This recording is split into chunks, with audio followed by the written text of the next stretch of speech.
regardless of where we fell, we feel Africa's primary. They were focusing on 5 states in the South. And if they, and we'll throw them a bone to spice up their reparations activity in terms of history. Here goes one that's going to have you laughing for days.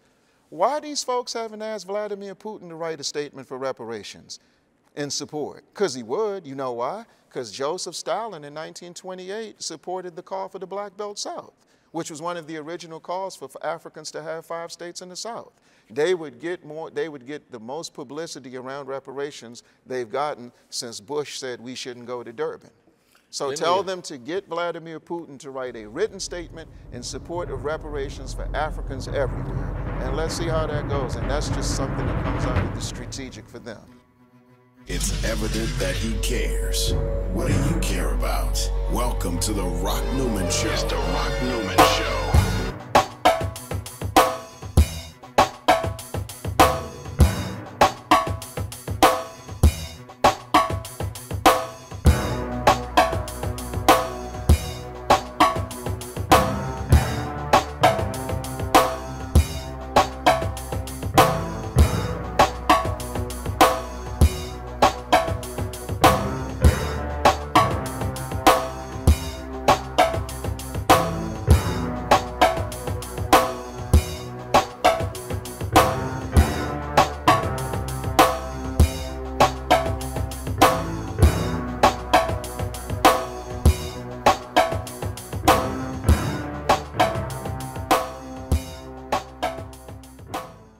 Greetings, beloved. This, you will find, is another version of Rock Newman Show 2.0. I am quite thrilled to bring my guest back to the table today. There is much to cover with this brother. I think you will be enlightened. If you got some friends that you think might have forgotten to tune us in, call them up, tell them they need to watch this show here today. I said it's the Rock Newman Show. I don't think I said I'm Rock Newman, but probably you already know that. So without further ado, I'm going to introduce our guests for today, Obi Egbuna. Welcome to the Rock Newman Show one more time. Good to be back. All right. So if you have not heard of this brother, I advise you to really pay rapt attention to what we're going to be talking about here today. Obi, part of what I would like to do for the viewers is to have you to give a bit of background, just in terms of where you grew up, what the circumstances were, and give them that brief background, and then we got a lot to cover. Yes, I'm Obi Egbuna Jr. I'm 53 years old. I have been a political organizer for 33 years.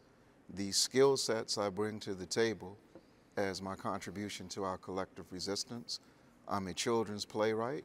I'm the co-founder of Mass Emphasis Children's History and Theater Company, the facilitator of the Mass Emphasis Children's History, Education, and Navigational Institute, and the advisor for the Mass Emphasis Positive Action, Creativity, and Youth Brigade. I'm the External Relations Officer of the Zimbabwe-Cuba Friendship Association. So I'm also a teacher. I've been teaching African history, K through 12, for 33 years. So children's playwright, teacher, and I'm a journalist. I'm the former United States correspondent to Zimbabwe's national newspaper, The Herald, something I did from 2008 to 2021. I penned over 300 articles in that time span. And so that's a little bit about me. I'm the son of Obi Egbuna Sr. and Bridget Egbuna. My father is the co-founder of Before you start talking about that, I just don't have the discipline to wait to do what I should wait to do. And that is, folks, I want to introduce you to some work that has been put in making a difference in Black children's lives, to have them to appreciate and understand and love their Black selves. We're going to do one piece is going to be done in English by black children here. In South Carolina. In South Carolina. And the other is in Burkina Faso. Burkina Faso, done in French.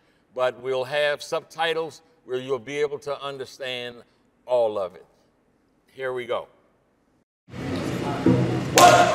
2, 1, 2, ready, go! Africans in the U.S. are English-speaking Africans. Africans in Trinidad are English-speaking Africans. Africans in Jamaica are English-speaking Africans. Just like Africans who live in Ghana. Just like Africans who live in Kenya. Just like Africans who live in Zimbabwe. English-speaking Africans are still Africans, no doubt about it. Africans in Haiti are French-speaking Africans. Africans in Martinique are French-speaking Africans. Just like Africans who live in Liberia. Just like Africans who live in Liberia. Just like Africans who live in the Congo. French-speaking Africans are still Africans, no doubt about it.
So, brother,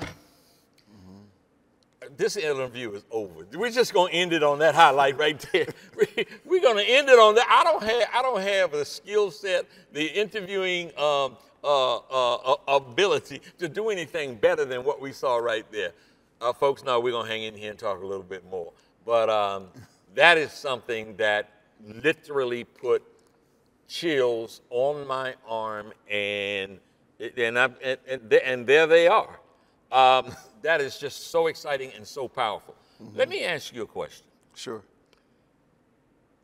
What did it take to make that happen? Well, the poem itself, it was written 13 years ago in the back of a classroom at Tuskegee University for a history camp that I had the honor of working on with Dr. Tony Browder and Dr. Chike Akua and Faya Rose Sanders Toure, who was the facilitator of it.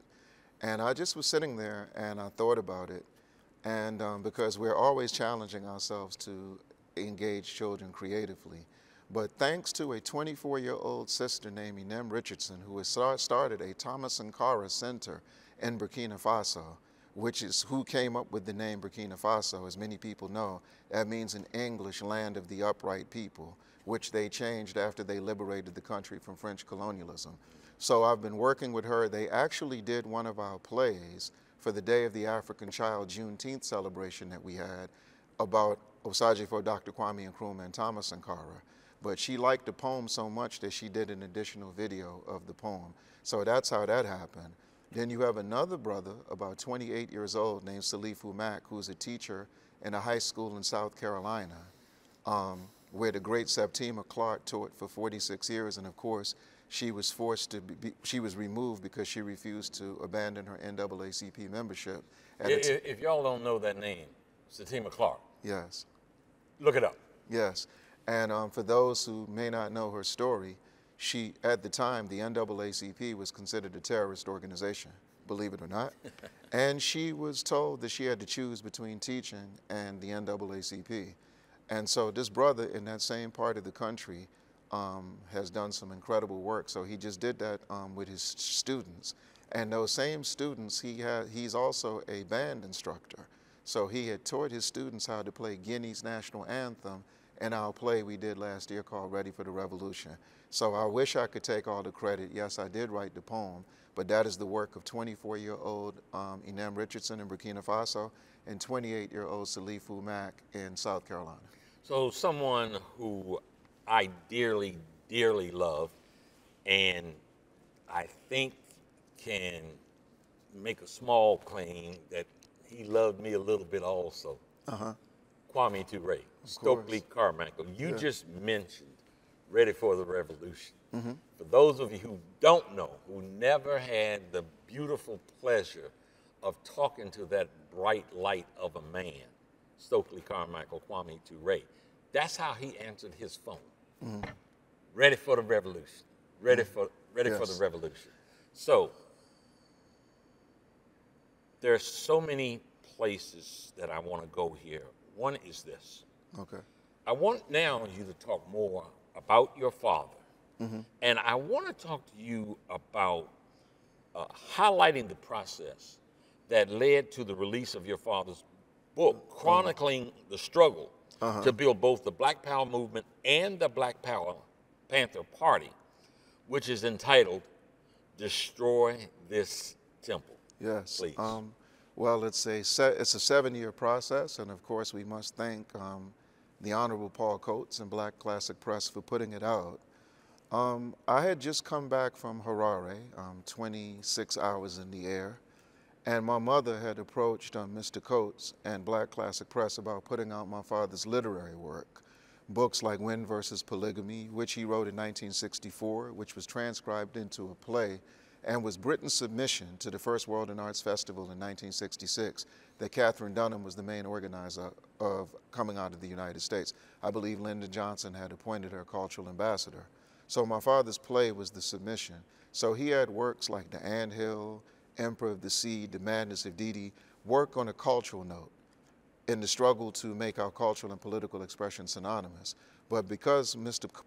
Coates is an ex-Panther himself, that book resonated with him more, and he claimed he used to sell it back in the day at Howard when I think you guys were on campus around the same time. He used to sell it on the table. So he said that he'd do the book, and it took 7 years for it to come out, and we were happy. And he made a challenge of me. He asked me out of nowhere to write an introduction to the book.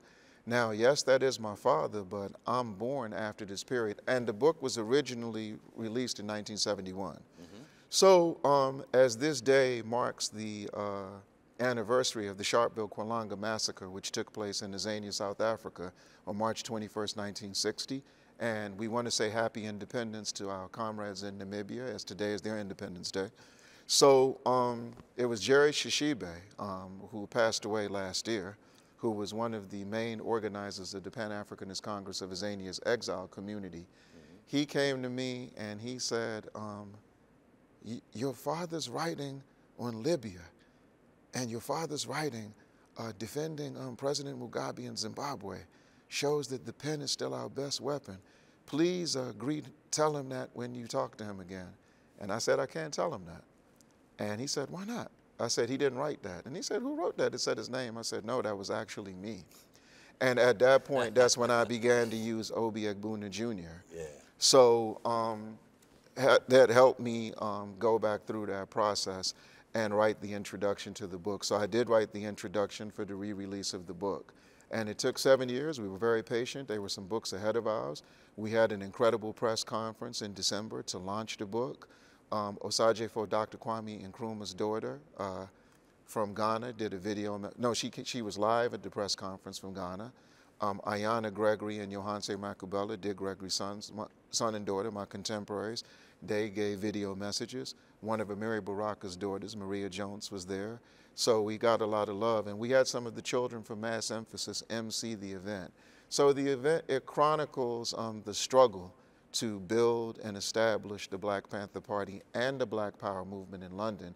And the theme, Destroy This Temple, is based on the premise that capitalism, colonialism, imperialism cannot be reformed. They must be destroyed if we are to be liberated. That's a powerful statement. I want to come back to it. Folks, so Obi mentioned the name Paul Coates. In the event that you don't know, he's been in publishing. He's been a black publisher for decades. He's the father of, let me see if I pronounce this right. I never get his name right. Ta-Nehisi Coates. Ta-Nehisi Coates. Ta-Nehisi Coates, the prolific writer of today. I spoke with him on Sunday. Not in preparation for this, but just something totally different. It was very helpful. Okay. So to hear you call his name is like, man, it's a small world, and we need to make it smaller, and we need to make our world more powerful. Right. Okay. Because Black Power and Pan-Africanism are a way of life for you, as opposed to like a scientific study or academic discipline, I understand they are some critical issues you intend to use the platform that the book has afforded you. Please highlight what those issues will be, what you will be bringing to the world coming forward. Of course. Well, Assata Shakur, that great warrior, that great sister, that great daughter of Africa, after all these years is still on the United States government's terrorist list. She's not a terrorist. She must come off that list. And there's also a $2 million bounty on her head, which encourages the culture that anyone can randomly go to Cuba, find her, and try to assassinate her. And that's being encouraged, that one act. And then thirdly, we want to see Cuba come off the United States countries that they accuse of state-sponsored terrorism. This is a nation that 2.5 years ago, the Henry Reeve Medical International Brigade sent 57 brigades to 40 nations and became the face of the fight to eradicate the corona pandemic. What are they doing on that list? They've never said they want to impersonate the United States, so how could they become terrorists? All they've done is fight against terrorism. When the United States created UNITA, the CIA mercenaries in Angola, Cuba fought against them for 14 years. They fought with us in Namibia, they fought with us in Guinea-Bissau. But the fact that the South African government, the Italian government, said that the Henry Reeve Medical Brigade should be eligible for the Nobel Peace Prize, which is more explosive than the dynamite that Alfred Nobel, who the Nobel Peace Prize used to build. So that's ridiculous. We also feel that the time has come for, we got some good news because of a campaign we launched last year, a year and a half ago. We said that Cuba deserves restitution for the damages that the blockade has caused in the last 60 years. And it was a follow-up to a press conference we had with their ambassador to the United Nations, His Excellency Luis Pedroso Cuesta. And he said that it's cost them $150 billion, but not putting a premium on human suffering. So we felt that that needed to be addressed. Also, that the African Union has just suspended Israel from their observer status. They need to be expelled. They should never have had it.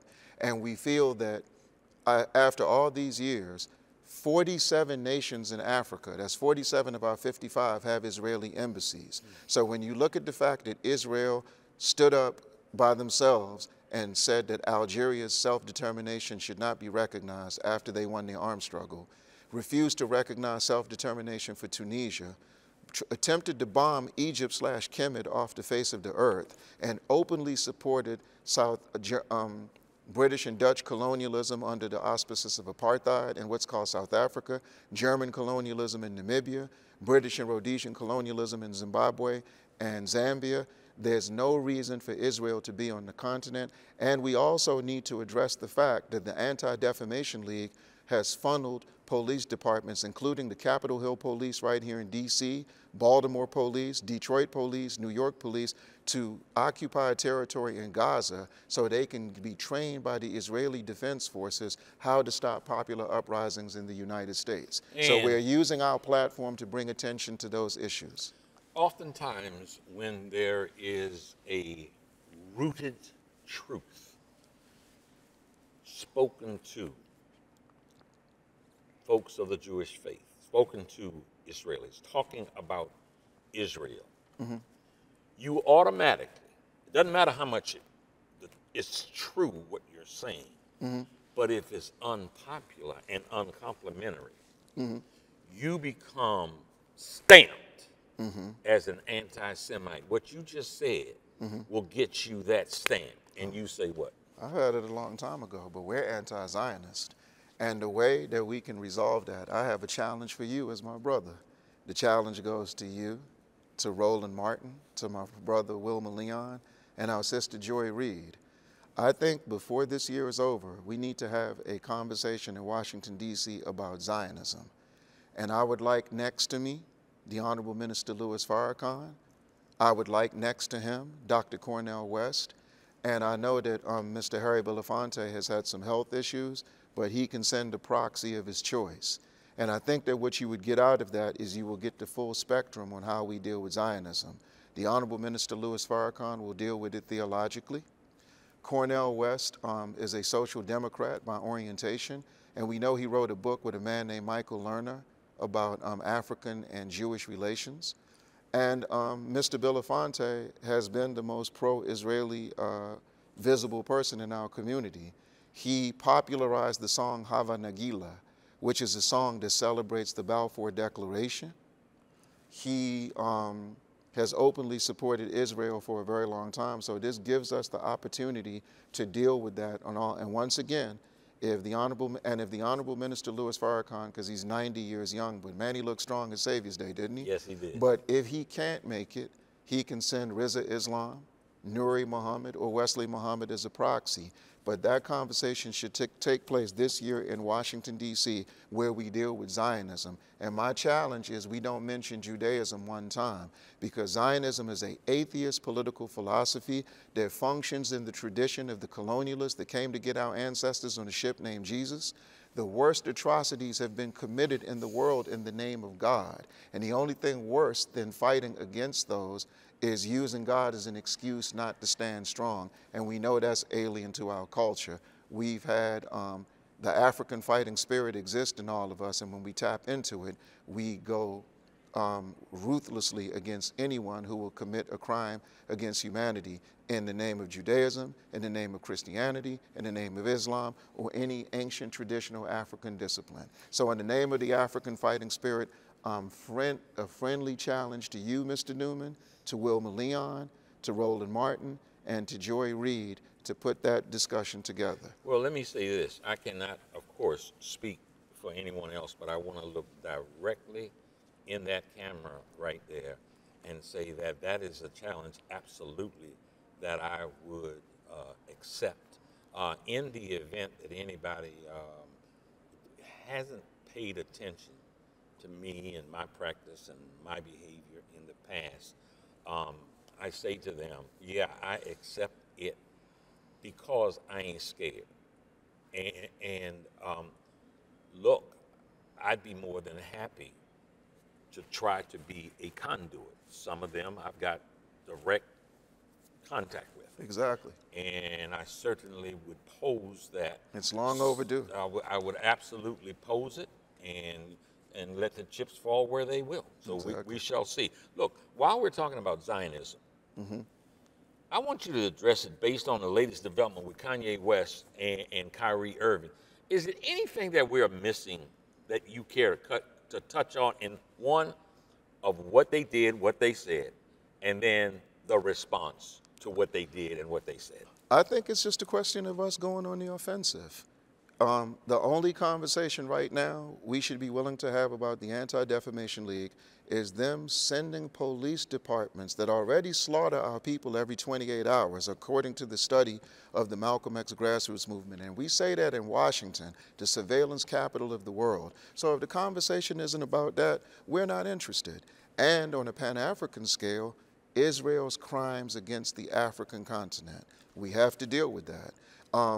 Palestinian solidarity is the tip of the iceberg. Brother Malcolm was when he got Muhammad Speaks off the ground after he leaves the Nation of Islam in 1964, he took a picture with a man named Ahmed Shukari, who was the first leader of the Palestinian Liberation Organization. The first person to bring up Fatima Banawi, the great Palestinian-born African guerrilla fighter, was Kwame Nkrumah. When SNCC came out in support of Nasser and the Syrians during the Six-Day War. And the only blemish on Dr. King's record is he supported Israel. But it was more about him thinking about Judeo-Christian theology than Zionism, because a man that peaceful would never support an entity that violent. So the confusion, and this has been going on forever. This is just the latest. If this was the 1970s, Mr. Newman, and we were having this conversation, the great Bayard Rustin, who Kwame said introduced him to struggle. That was his first hero. Yeah. Till Malcolm devoured him at Howard University. Mm-hmm. He said, Bayard Rustin goes from standing next to Nkrumah, calling for the March on Washington in 1941, but by the 1970s, he writes Golda Meir a letter praising her for handling Arab terrorists, openly supporting Zionism. So for some reason, there are entities in our community that have always supported Zionism. Now we have to come out and put all the information on the table. The only other country that supports the blockade on Cuba is the Zionist state of Israel. So it appears that everywhere Africans have a breakthrough in our quest for liberation and human dignity, Zionist Israel feels obligated to stand in the way. Let's keep it raw. Let's just keep it raw. You made a statement. Israeli crimes on the continent of Africa, yes. Such as, I'll repeat, supporting German colonialism in Namibia. And think about that. Blasting Hitler every chance they get, but helping Germany colonize Namibia. Supporting colonialism in Rhodesia, both in Zambia and Zimbabwe, and openly giving military assistance to the South African military. So we should, and bombing Kemet, trying to blow Kemet off the face of the earth. And I would love those who go to Kemet the same way the Japanese remind you about Hiroshima and Nagasaki and are never going to let you forget it.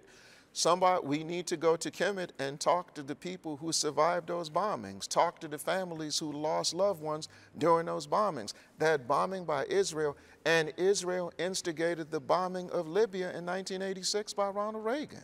And they instigated the Obama administration bombing Libya in conjunction with NATO for 7 months in a row. Israel has plenty African blood on their hands. So what they do to the Palestinians is not an isolated incident of bad judgment. It represents Zionist culture. And we have reached a point where when we talk about Zionist culture, imperialist culture, when we say it's a culture, it means that it's their way of life. So slaughter, destruction, an appetite of bloodshed of the helpless is what defines who they are. Obi, I once spoke with an Egyptian scholar. Mm-hmm. His premise was that Israel is but an extension of United States being a superpower, mm-hmm. being an imperialistic empire, and that Israel is there to make mischief. Harry Truman brought Israel to life. The Truman administration, the same Truman administration that desegregated the military, the same Truman administration that brought the CIA to life, brought, after Ralph Bunche did the logistics for the layout, but Harry Truman breathed life into them, the way a child blows air into a balloon. So it's no question. So this is a blemish on the Democratic Party's record. So the Congressional Black Caucus, the National Conference of Black State Legislators, the National Conference of Black Mayors, all of our elected entities should get into this. And we can have that conversation with them so that they can navigate, but do the right thing. In Durban, South Africa, 22 years ago, the fact that the Bush administration felt the need to say that Palestine shouldn't be on the agenda, because they know if Palestine is on the agenda, we'll eventually get to the crimes against Africa. So that's why that happened. They didn't even want it on the agenda. We are hesitant and intimidated to discuss this, but the world, and we're the ones who have taken the most militant stance against them. You mentioned Ready for the Revolution. That slogan comes from the mighty Sékou Touré and the Democratic Party of Guinea. Sékou Touré led the charge in Africa amongst head of states to draft the UN Resolution 3379, Zionism is racism. So when we know our history of fighting them, we will recognize that history obligates us to intensify that fight. That's why we've got to have that conversation with the Honorable Minister Louis Farrakhan on one side of us, Cornel West on the other side of us, and Harry Belafonte, if his health is up to it, or whoever he sends as his proxy. As Marvin Gaye said, let's get it on. Let's get it on. And you know what? I might have a suggestion.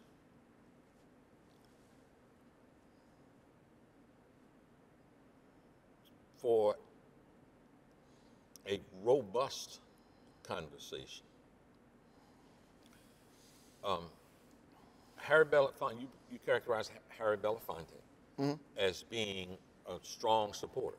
Oh yeah, it's a fact. Of Israel and his behavior. Mm-hmm. So I'm assuming you would think that he would articulate a position to continue to be in support of Israel. For me, it's more about him explaining how he arrived at the conclusion that they should have ever had any support in the first place. I would be, because my thing is, like I said, that because culture is powerful, as we know, I'm an artist. Mm-hmm. You popularized the song Hava Nagila.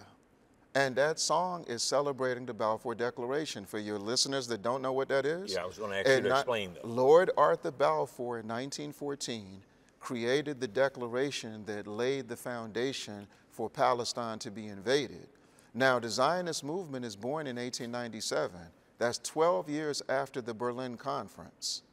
And they were the only Europeans with aspirations to colonize another people's territory that were excluded from that meeting.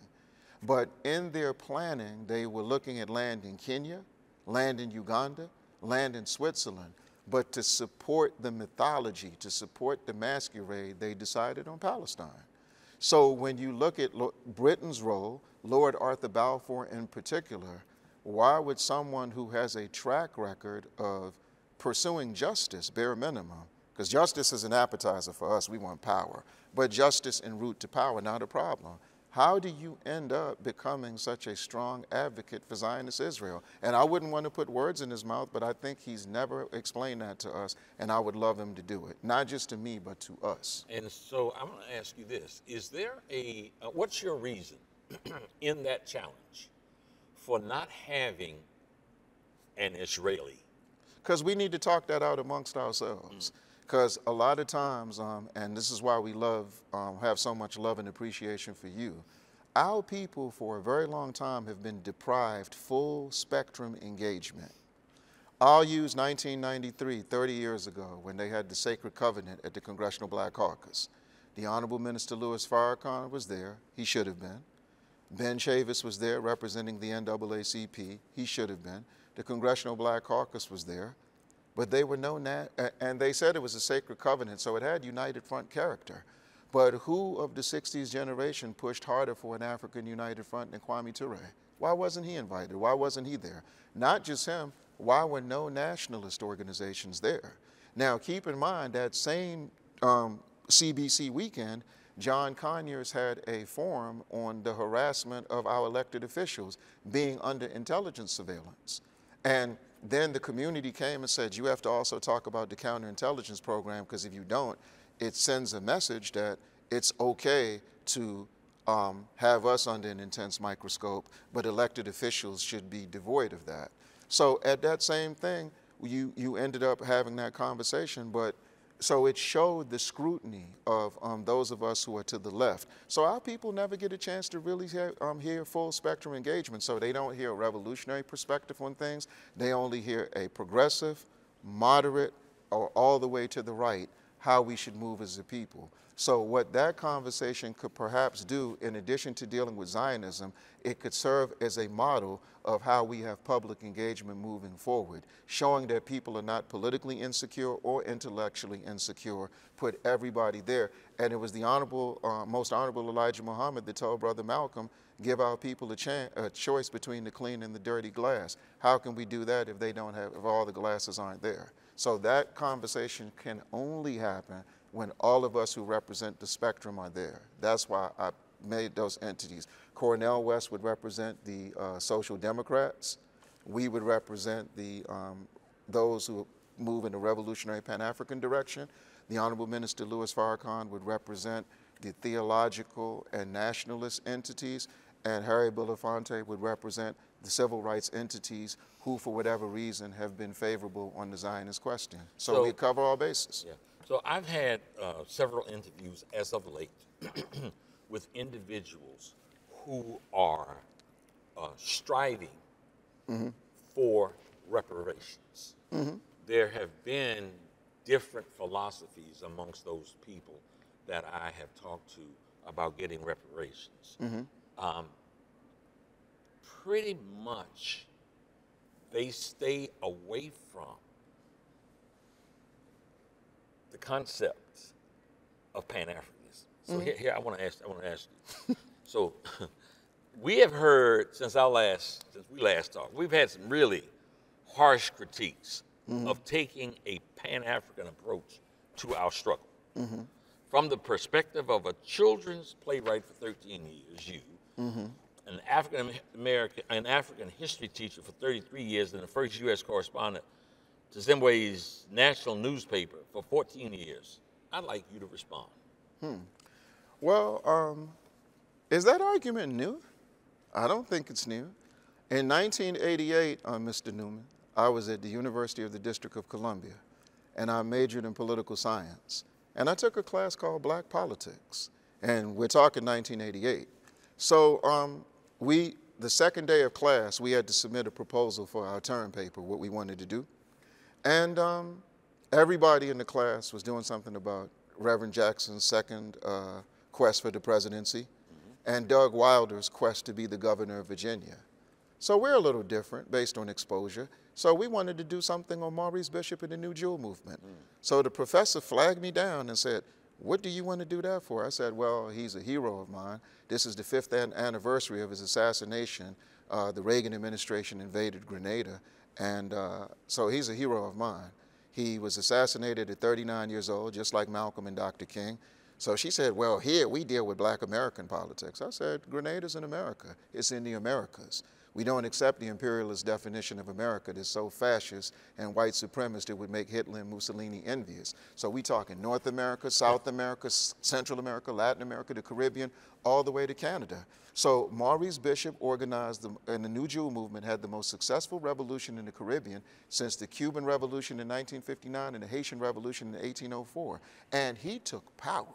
Jesse Jackson is just using the platform to magnify contradictions that our people are confronted with. So that was then. And I worked with Kwame Nkrumah, as you know, the last 8 years of his life, and I'm only saying that because you reference him so much. Lovable brother, affable brother, I understand why you do. Meant a lot in my life.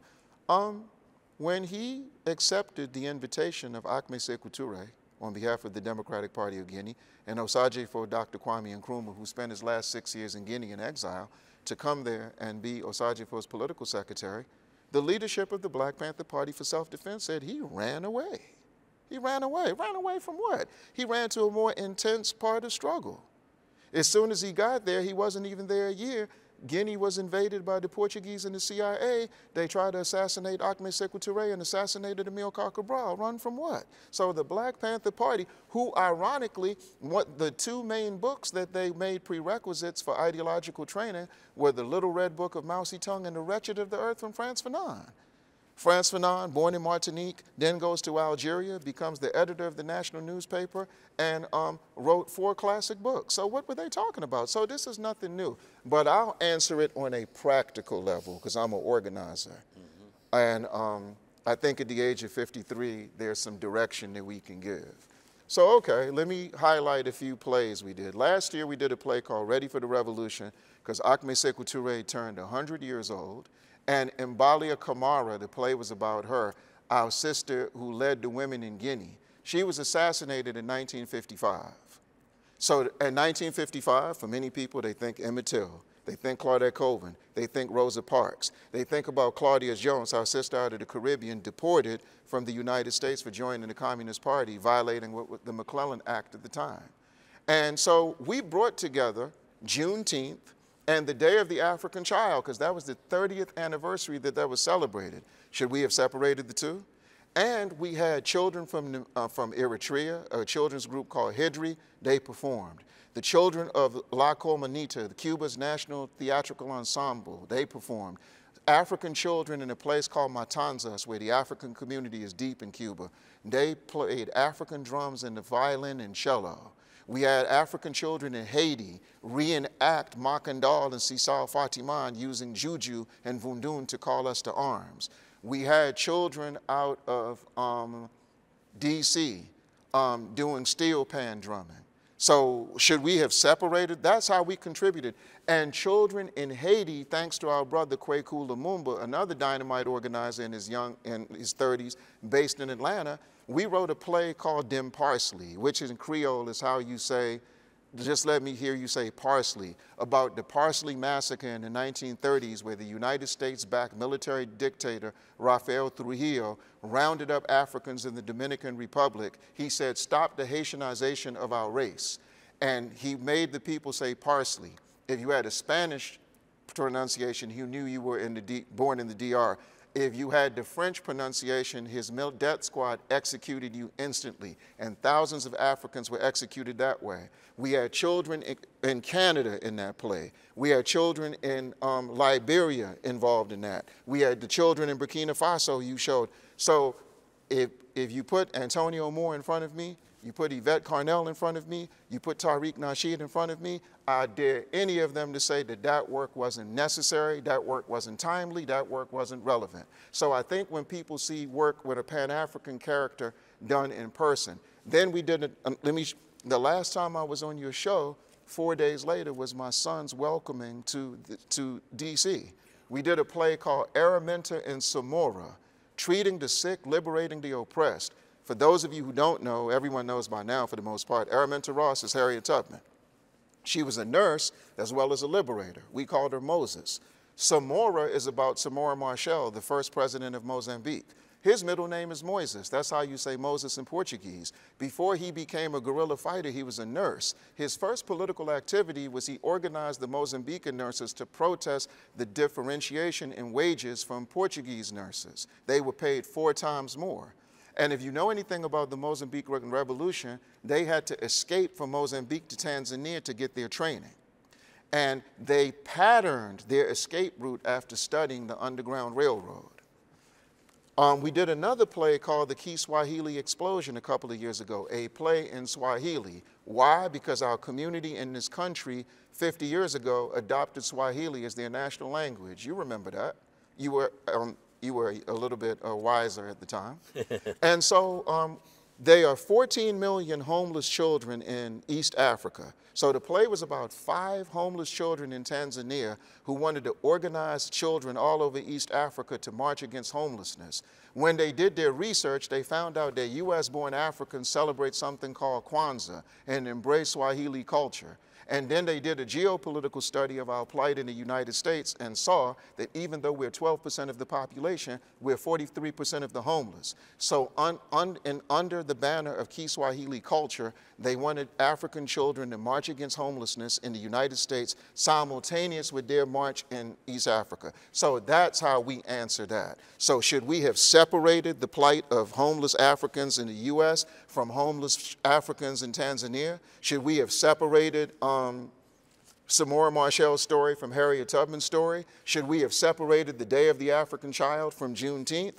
What it is we've become too accustomed to the amputated narrative of the African experience, and some people prefer to be cut off because that's all they know. You go to any university in this country, you have a white university, a predominantly white institution, you have a black student union, US-born Africans are in that. You have an African student union, continent-born Africans are in that. You have a Caribbean student union, and and they don't even work together. So under the guise of diversity, the amputated narrative is imposed by our former colonizers and captors the same way they impose their languages on us and the same way they impose their interpretation of God on us. So if there are people out here still embracing the amputated narrative, we've got the alternative. And I would challenge them on this. Since they just want to deal with Africans in the US, okay, fine. The Cuban government has been offering medical scholarships worth $250,000 to children of African ancestry in the United States for the last 23 years, an agreement between Comandante Fidel Castro and the Black Caucus. They go to Cuba for 6 years, they train for the purpose of coming back to this country, coming back to Chicago, coming back to South Carolina, to Alabama, where people live on $11,000 a year, coming back to Southeast D.C., South Bronx, New York, coming back to the poorest parts of our communities in this country, and giving our people the best medical treatment they've ever had. Continuing the work of Booker T. Washington, who started African Health Month before he left us. Continuing the work of Dr. Du Bois, where even though him and Washington clashed, the one thing they agreed on, Du Bois, following the momentum of the Philadelphia Negro, did another study called The Physique and Health of the Negro American. So if they're that concerned about Africans in the United States, because I don't know about them, the cemeteries I drive by every day, the majority of people of them are in there because of cancer, diabetes, and heart attacks. So why don't they help us go and get identify some kids to go to Cuba for training so they can come back here and treat the sick? And in addition to working with us on that, since we're Pan-Africanists, we'll work on this project that we're working on to create a resource pool to support Cuba's medical work on the African continent. So we could work together. So that's my answer. That's your answer. And what I'd like to try to do from this seat is take a feeble attempt at distilling that to, you just gave a passionate plea to love ourselves. And when we say ourselves, it is our people. It is black people globally, throughout the diaspora. That is the 24-karat gold standard. Yes. And that your implorement is, don't be disconnected from the 24-karat gold standard. As someone, as you mentioned, who so loved Stokely Carmichael, Kwame Nkrumah, who was a Pan-Africanist, in his DNA. That's the goal. And I find I am bothered by too much effort from those in our community who cut that cord, who try to cut that cord. Well, I think the thing about it is they haven't interacted with enough people who do real organizing around it. So if they saw our children, if they saw our work with children at work, and then, you know, some of them go as far as to say that our people that weren't born here shouldn't be recognized for their service to their community. So this is, and not the three people I mentioned, just people who get carried away with the sentiment based on political immaturity. So they should go to Muhammad University of Islam, where I was for 6 years, right here in D.C. Go and tell Stephanie Muhammad, the principal, that I shouldn't have been allowed to teach African history. Go and tell Monica Utsi and Jessica Silva at the Sankofa homeschool community, the best homeschool program in the country, that I shouldn't have been allowed because I was born in London and my father's from Nigeria and my mother's from Singapore. So that's what I'm saying. So when people get carried away, we just have to let them continue to function and offer them challenges to do the type of work that would bridge the gap. Because in terms of those who do reparations work, the way I got to know Chokwe Lumumba, may he rest in peace, the father, was through Libyan work. The way I got to know him was doing work with the Pan-Africanist Congress of Azania and the Black Consciousness Movement, doing Palestinian work. That's how we got, because regardless of where we fell, we feel Africa's primary. They were focusing on 5 states in the South. And if they, and we'll throw them a bone to spice up their reparations activity in terms of history. Here goes one that's gonna have you laughing for days. Why these folks haven't asked Vladimir Putin to write a statement for reparations in support? Because he would. You know why? Because Joseph Stalin in 1928 supported the call for the Black Belt South, which was one of the original calls for Africans to have 5 states in the South. They would get the most publicity around reparations they've gotten since Bush said we shouldn't go to Durban.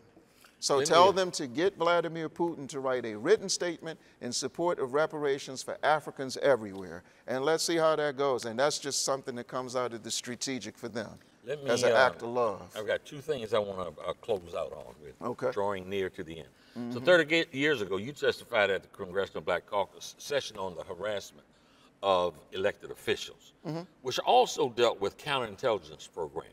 Do you have a take on the developments surrounding Malcolm X's family suing the FBI, CIA, and New York Police Department, and what that means for organizers moving forward? that we aren't going to hear anyone else say that the Nation of Islam was responsible. Oh, we've been fighting against that one. You know that. And if you remember, the same year as the Million Man March, the Honorable Minister Louis Farrakhan had a reconciliation with the late Betty Shabazz. And he asked the community, even those who are his detractors, to help him fight to reopen the case. But as it relates to this, Malcolm wasn't the first. He won't be the last. Before Malcolm was Medgar Evers. Before Malcolm was Herbert Lee. Before Malcolm was Jimmy Lee Jackson. No, he was a little bit, yeah. So what I'm saying, since Malcolm, this year is the 50th anniversary of the assassination of the great Amilcar Cabral, the agronomist and revolutionary in Guinea-Bissau. This is the 40th anniversary of the assassination of Maurice Bishop in Grenada. Walter Rodney was assassinated in 1980. We got a trail of blood that leads us to Washington no matter what direction we take. So we don't believe you should put a premium on human suffering, so I don't understand the $100 million lawsuit. You could have just had a criminal lawsuit since they are nothing but criminals. And what I'm more concerned with is if we're just in these settings and we're just talking to each other, what ends up happening is our children, our grandchildren, and our great-grandchildren will join the CIA and join the FBI and join the military. We want the plug pulled on all these genocidal institutions. So anything that leads to that, we're willing to do. And as a matter of fact, we have a conversation coming up with Professor James Small called Malcolm, Martin, and the Eyes That Watch Us All. Like we said, I'm a theater guy. The FBI came after two beautiful Africans, Dick Campbell and Frederick O'Neill, who were pillars in the theater community because of their approach to theater, afraid that communists were infiltrating the theater company. So they watched us every step of the way. You know what I was under FBI investigation for? For visiting the Cuban embassy too much. And they told my lawyer, oh, it's not, this is just routine, we have to watch them. So they watch us more than we realize. And my response was very simple. If you're going to take me down for standing in the spirit of J. Edgar Hoover, you're going to take me down for standing with Cuba, I can't think of a better way to go. Let's end with today's business, if you will, and that's President Biden's recent African summit. What's your take? My take on that is Biden. We get very upset about what we call white privilege. What about white liberal latitude? The white liberal latitude that Bill Clinton took when he thought he could use John Lewis's funeral platform to insult Kwame Nkrumah. The same white liberal latitude that Lyndon Johnson took. Punch him in his face when he did that. The same white liberal latitude that Lyndon Johnson took, letting it be known that Martin Luther King is banished from the White House for standing with SNCC and Muhammad Ali on the Vietnam question. The same white liberal latitude that Joe Biden and Hillary Clinton took when they helped author the Zimbabwe Democracy and Economic Recovery Act, sanctions on Zimbabwe for coming out against our land. The same white liberal latitude that John F. Kennedy took when he said, unlike Eisenhower, who felt Lumumba should just be slaughtered like he was, he said, I'm not necessarily in favor of slaughtering Lumumba, but we do not want him to ever return to power. So that type of white liberal latitude, or the type of white liberal latitude that makes Bernie Sanders' face the color of a beetroot when we talk about reparations. So in that tradition, Joe Biden getting neo-colonialist leaders from Africa to come here and shake their tin cup. And the ringleader of it is this idiot in Ghana named Akufo-Addo, whose family played a role in the overthrow of Osagyefo Dr. Kwame Nkrumah, starting the first opposition party to him and helping the CIA. And Ron Daniels and the Institute of the Black World are honoring him at their event next month. We need to have a conversation about that. He should be welcomed with spitballs. And he took the latitude from the momentum exploiting a strategy of Osagyefo Kwame Nkrumah, which comes from the brains of Shirley Graham Du Bois to start a repatriate community in Ghana, which sent Julian Mayfield to Ghana, Tom Feelings to Ghana, Preston King to Ghana. And of course, it doesn't look like that because we got Ghana today looking like a HBCU homecoming or a party at Martha's Vineyard. No disrespect, but that's Nkrumah's land. We should be fighting there. So I'm saying that him being the lead voice coming shows us that neo-colonialism is real. And when we talk about colonialism, we keep talking about settler colonialism, but if it wasn't for certain countries in Southern Africa, if it wasn't for the recent stand by Eritrea, Burkina Faso, and Mali, at the governmental level, our whole continent would be a neo-colony. And that's what that represents, that they're ushering in the next wave of neo-colonialism and using tourism to do it. But when we look at Mother Africa, we're focused on the 409 million people that live on $1.90 a day or less. That's who we focus on. We're not focusing on a handful of billionaires. We're focusing on reclaiming the land, reclaiming the resources, and the culture of resistance. That's what our focus has always been. That's what our focus will continue to be. So crumbs from the United States Agency for, and one of the things we're challenging people, if you want to, we need to run the United States Agency for International Development out of Africa, the Bush Foundation out of Africa. The largest highway in Ghana is named after George Bush. He a born-again humanitarian now. And African presidents of the past are on record saying he's done more for Africa than any former presidents. Laura Bush escorted Michelle Obama to Africa with African clothes on. She had the African clothes on. For the same reason she's on the board of that museum, the John Lewis George Bush Museum is what we like to refer to it as. But the bottom line is this: we cannot continue to embrace neo-colonialism in Africa, whether tourism, through art, and definitely not through politics. So any African leader that comes here that is encouraging us just to send dollars to Africa, we need to create a resource pool to support Cuba's medical work on the African continent. You saw it in action how they dealt with Corona. Before that, you saw it in action how they dealt with Ebola. And Comandante Fidel Castro's last request was he wanted to build a medical school in Africa as Cuba's debt to Africa. So that's my answer to that question, Mr. Newman. Thank you very much, brother. And I want to say to my viewers, I only wish that I had footage from it was shortly after Zimbabwe, shortly after Rhodesia became Zimbabwe. Robert Mugabe came to the States and spoke at Howard University. And at the end of his speech, he gave an invitation to those on the Howard campus and throughout. He said simply, "Come home." That was much more than an invitation to take a physical trip. It was an invitation to come home to your power, to love yourself and to love your people. And brother, today you gave a powerful message that said that also, and I thank you very much. And I thank you. The honor's always ours. Thank you so much for joining us. Thank you. Folks, that's it. I keep getting yelled at by my wonderful producer, Avis. Just keeps yelling at me and says, tell them to like, tell them to hit the like button, tell them to share, and tell them to subscribe and tell their friends to subscribe. So I'm doing as my producer, my brother, my partner told me to do. Have a great, great day, and we'll see you the next time.